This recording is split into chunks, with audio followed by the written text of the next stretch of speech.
Ba Sall yor commission domaniale bu ville de Thiès su ngeen gisee délégation bi ñëw tey ngeen xam ni maire de la ville marché au poisson bi amal na ko solo ndax tey yabal na son deuxième adjoint au maire Sankaré mu ñëw teew président commission hall et marché muy Absalaye Sawaré ñëw teew man mi yor commission domaniale nekk aussi un élu de la ville ma ñëw teew le directeur général des services techniques Mohamed Mbaye mi ngi fi le directeur de cabinet du maire teew le directeur des services techniques teew le chef de cabinet du maire ak toute l'administration municipale ñëw accompagner mareyeurs yi nga xam ni seen jeunes yi ñu ngi fi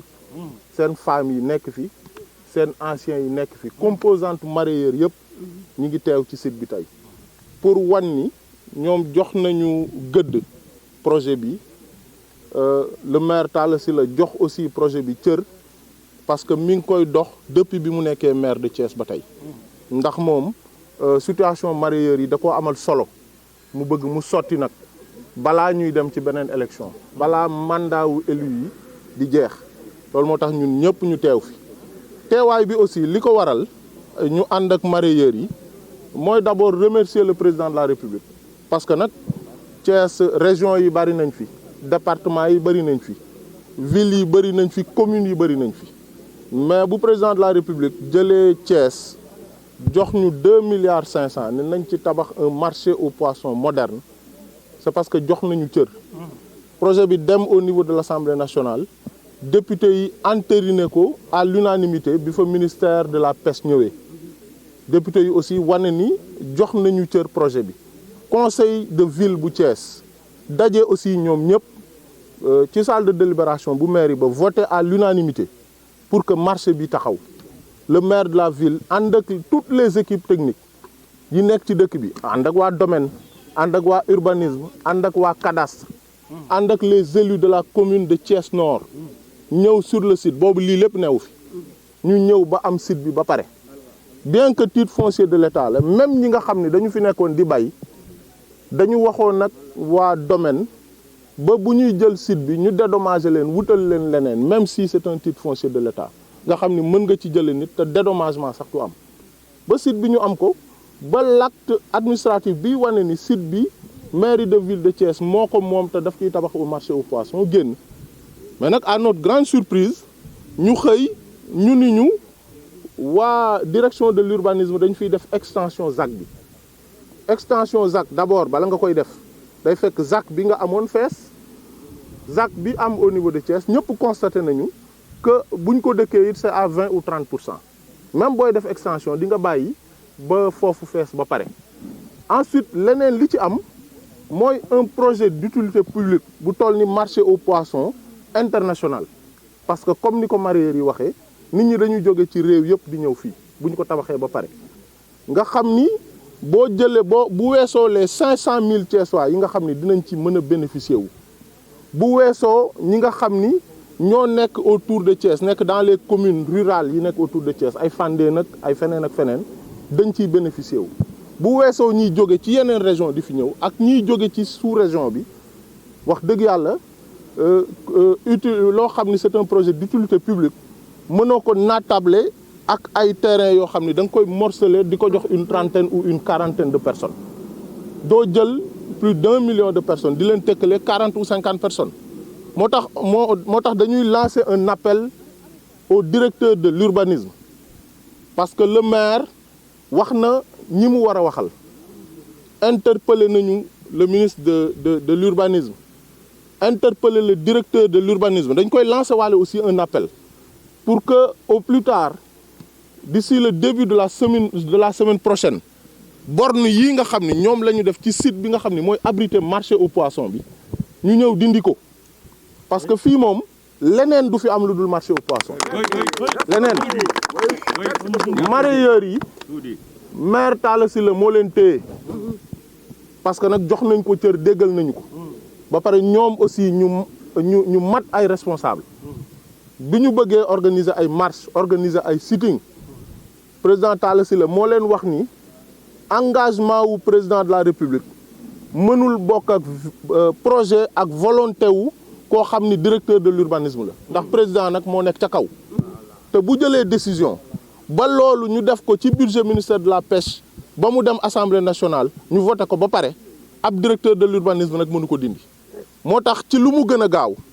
dañuy wax directeur de l'urbanisme pour mu bañ a jaxase suñu dëkk bi parce que nag ba léegi Talla Sylla mooy téye mareyeurs yi mooy téye mareyeurs yi mooy téye population Thiès yi pour que mu bañ a indi ay jafe-jafe ci dëkk bi les bornes là yi ñu def fii ci site bi na envoyé ñu dindi ko le cadastre génne un extrait de plan bu bees waa ANAM téye ko architecte bi nga xam ni mi ngi nii taxaw na nga xam ni moo war a gérer fii moo ko war a sottal ñu jël lépp teg ko ci loxoom pour que au plus tard ci mareyeurs yi sax ñi ngi wax avril au plus tard ci début avril bi ñu ñëw def pose première pierre bi projet bi commencé parce que financement bi moom taxaw na ba pare 2,5 milliards yu taxaw la ba pare marché au poisson moderne lay doon c'est que 5 hectares yu tegal lay doon mais ci biir 5 hectares yi am na ci sax loo xam ni dañu koy réserver mu doon foo xam ni mareyeurs yi dinañ fa def zone de stockage am fa ay frigo yu mag pour que ku ñëw rek doo am problème mu jën maire de la ville aussi li mu prévoir mooy au-delà des 5 hectares yi nga xam ni moo nekk ci site bi comme am na lu des ca gannaaw mi ngi doon xalaat def ko sax nuñ koy tuddee une cité des mareyeurs ñu jël ñenn ñi ci ñoom jox leen ko mais projet boobu nag pour mu sotti il faut que directeur de l'urbanisme wéy ci ay waawu ministre de l'urbanisme ñu ànd wéy ci ay waawu président de la république parce que président de la république bu joxee kàddoom ba pare kàddu boobu ñi nekk ci administration bi yëpp dañoo war a fexe loolu sotti ku ci def leneen fexe ba indi coow ci dëkk bi yow yaa am responsabilité yëngal dëkk bi te loolu président de la république du la ko baal mais am nañu acte bi l'acte qui montre que site bi fi la ñu war a def marché au poisson bi ba pare acte bi acte bu yàgg la sax boo xam ni génn na bu yàgg mais du ñu génne acte bu yàgg ba pare pour des intérêts crypto personnels ngay dem naan da nga fiy def extension ZAC bi ñu koy commencé la ñu leen saisir ne leen attention fi ngeen di def seen extension bi comme 10 hectares ngeen bëgg a jël pour extension ZAC bi mën ngeen a jël vos 5 hectares ngeen def fa extension si vous voulez même si la ZAC n'est pas pleine mais les 5 hectares yi ñu prévoir pour def ci marché bi bu leen ko laal ñu dëgër bopp continuer gis ngeen site bi borné nañ ko ba pare mais fii bu ñu ko borné ba pare ku fi def sa alal ñàkk nga ko kenn du fi tabax kenn du fi teg dara fii marché kese moo fi tegu ku yaakaar ni di nga jaar ci kaw Thiessois yi ci kaw maire Talla Sylla ci kaw population yi ba fexe ba teg fi leneen da ngay nax sa bopp parce que nag Talla Sylla marché bii jaral na ko bakkanam te mooy projet bi gën a rëy borne yi moom incha allah ci semaine bii waa direction de l'urbanisme bi dinañ ko dindi ndax bu ñu ko dindiwul ñun ñu dindi ko ndax fii nag site bii nag ville de Thiès ñoo ko moom waaw. Voilà, nous sommes venus accompagnés d'une forte délégation pour montrer que ce projet de construction d'un marché aux poissons est un projet cher au maire de la ville, cher au conseil de ville, cher aux mareyeurs, cher aux Thiessois. C'est pourquoi nous sommes venus avec le deuxième adjoint au maire Sankaré,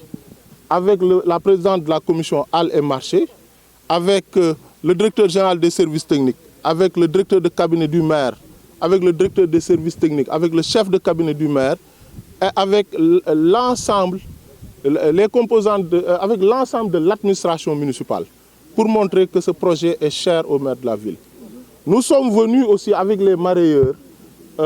dire encore merci au président de la République. Parce que c'est avec son aval,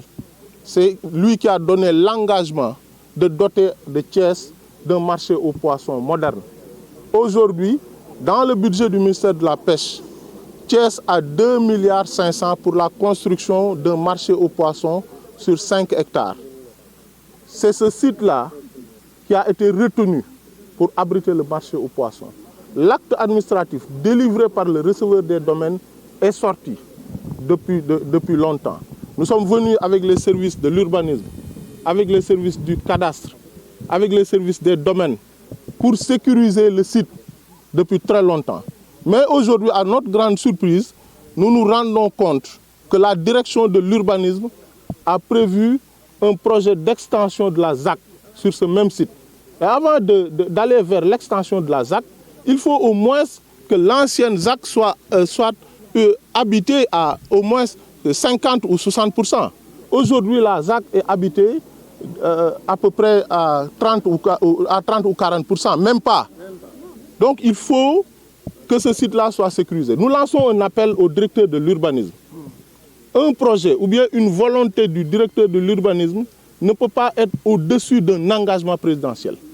Le président est au-dessus de toute l'administration. Quand il donne un engagement pour doter de Thiès d'un marché aux poissons moderne,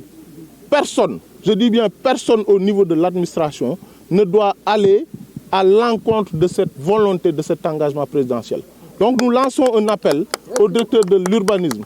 pour que les bornes qu'il y a sur ce site-là soient enlevées.